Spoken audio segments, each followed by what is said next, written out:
sudah jelas kami akan jadikan bukti ya bahwa DPO-nya itu adalah Peggy alias Peron, khususnya dengan ciri-ciri rambutnya keriting, kulitnya tinggi 160, tinggalnya di Banjarwangunan. Nah, yang ditangkap ini rambutnya tidak keriting, Peggy Setiawan ini lurus. Alamatnya di Kepongpongan, ya, bukan di Banjarwangunan. Ya.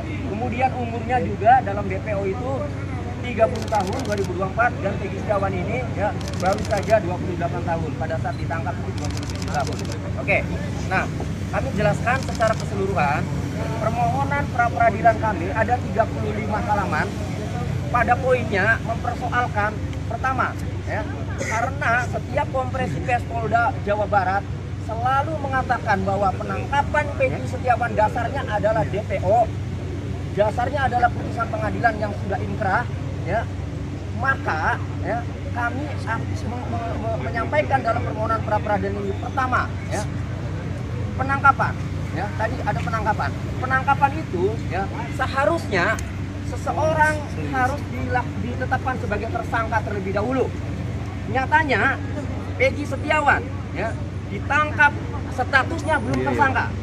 Ditangkap 21 Mei, ya, pukul 10 pagi dan kemudian ditetapkan sebagai tersangka 21 Mei juga, ya, tetapi sudah setelah ditangkap. Artinya ya, pada saat ditangkap seharusnya sudah menjadi tersangka dan sudah ada 2 alat bukti permulaan yang cukup sehingga menetapkan Peggy Setiawan sebagai tersangka. Nyatanya ini ditangkap dulu, ya, kemudian ditetapkan tersangka. Seharusnya tersangka dulu.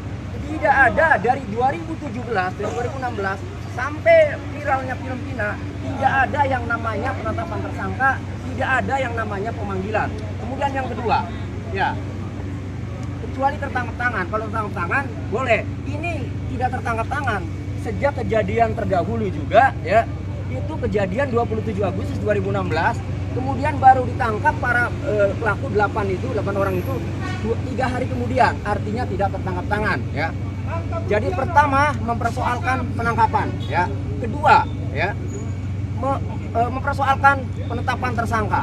Tadi karena ya penangkapan terlebih dahulu, seharusnya penangkapan itu seharusnya sudah tersangka. Ini tidak, ditetapkan tersangkanya ya setelah ditangkap. Nah, penetapan tersangka juga ini harus ada 2 alat bukti, ya.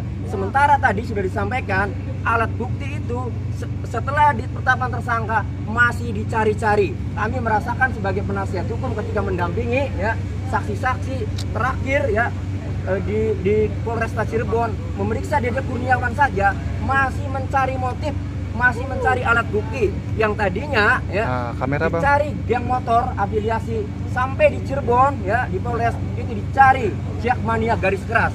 Itu artinya kami yakin bahwa dalam menetapkan tersangka ini tidak mempunyai alat bukti. Itu poinnya. Jadi 1 penangkapan, 2 penetapan tersangka gitu. Ya,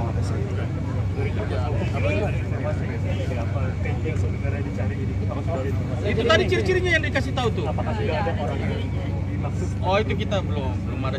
Enggak, sekarang begini. Kami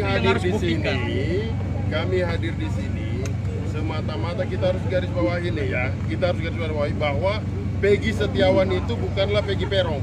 Jadi apapun perbuatan Peggy Peron, bagaimana kami tidak ada kaitan itu. Yang kami ingin buktikan, silakan cari sendiri. Yang kami ingin buktikan, yang kami ingin bela di sini adalah orang yang atas nama Peggy Setiawan tidak bersalah, tidak tahu menahu, kemudian ditarik, dimintai bertanggung jawab dalam perkara ini. Kira-kira seperti itu. Benar. Kalau kesamaan nama juga tidak sama. Apakah sama Peggy Setiawan dengan Peggy Peron? Kan ini 2 hal berbeda. Kemudian yang paling penting begini. 2016 dilakukan penggeledahan, bahkan penyitaan 2 unit kendaraan bermotor yang motor rusak. Rusaknya apa? Rusaknya turun mesin. Motor Suzuki Smash itu rusak, motor turun mesin, tapi tetap dibawa. Kemudian perkara ini senyap. Kalau saja Peggy Setiawan dari 2016 akan dilakukan penangkapan, kira-kira sudah dilakukan penangkapan bukan di 2024 ya, ini. betul. Pertanyaannya kenapa didiamkan? Dan penyitaan barang bukti juga itu harus disertai dengan surat penyitaan barang bukti. Tapi pada saat penyitaan barang bukti itu tidak ada surat penetapan barang bukti atau surat penyitaan barang bukti dan tidak seizin pengadilan negeri. Penangkapannya juga kan nggak ada suratnya juga apa gimana Pak? Lebih kami tekankan bahwa lebih kepada 2016 pada saat dilakukan penyitaan 2 unit motor rusak turun mesin, itu sama sekali tidak diberikan surat apa-apa, tapi yang kemudian motor itu tetap dibawa. Sampai hari ini tidak ada bukti suratnya bahwa kepolisian melakukan penyitaan terhadap 2 motor tersebut. Pertanyaan kami, di mana kira-kira bukti itu sekarang? Di mana bukti itu sekarang? Karena bukti tersebut juga tidak dimasukkan di dalam 8 terpidana ini sebagai alat bukti. Nggak masuk itu juga. Makanya kita menjadi pertanyaan kami, kira-kira penyidik apain sih terhadap motor itu? Diapain? Kita tunggu besok jawabannya. Download Tribun X sekarang.